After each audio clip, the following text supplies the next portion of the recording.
Arrest warrant ಇದೆಯಾ ನಿಮ್ಮ ಹತ್ರ? ಅದೆಲ್ಲ ಇಟ್ಕೊಂಡೇ ಬಂದಿರೋದು. ಇಲ್ಲಿ ನೋಡಿ ವಾರೆಂಟ್.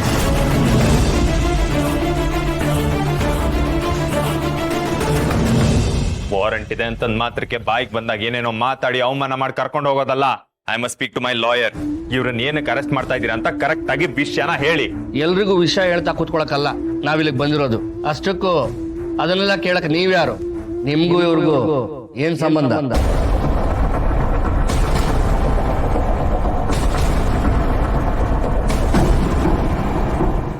ನಾನು ಇವ್ರ ಮಗ.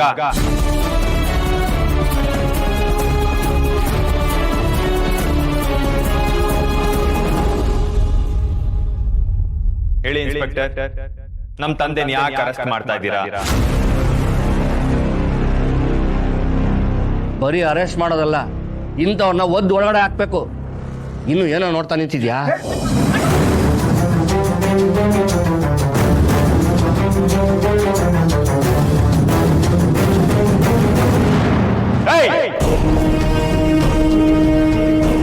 ನೋಡಿ ಇನ್ಸ್ಪೆಕ್ಟರ್, ಕಾಕಿ ಹಾಕಿದೀನಿ ಅಂತಂದ್ ಮಾತ್ರಕ್ಕೆ ಇಷ್ಟ ಬಂದಾಗ ನಡ್ಕೊಳ್ಳೋದಲ್ಲ. ಕಾಕಿ ಇಲ್ಲ ಅಂತಂದಿದ್ರೆ ಅದ್ರ ಕತೆನೇ ಬೇರೆ ಆಗ್ತಿತ್ತು.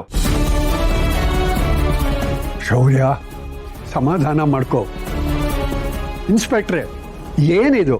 ಹಬ್ಬ ನಡೀತಿರೋ ಮನೆಯಲ್ಲಿ ಹೀಗೆ ಒಳಗಡೆ ಬಂದು ಗಲಾಟೆ ಮಾಡ್ತಿದ್ದೀರಲ್ಲ, ಏನ್ ನಡೀತಿದೆ?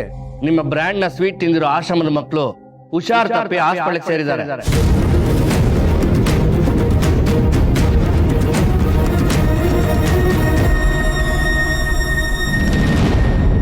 ಅದರಲ್ಲಿ 10 ಜನ ಸೀರಿಯಸ್ ಆಗಿದ್ದಾರೆ. ಇಷ್ಟೆಲ್ಲ ಆಗಿರುವಾಗ ನೀವಿಲ್ಲಿ ಹಬ್ಬ ಮಾಡ್ತಾ ಇದ್ದೀರಾ?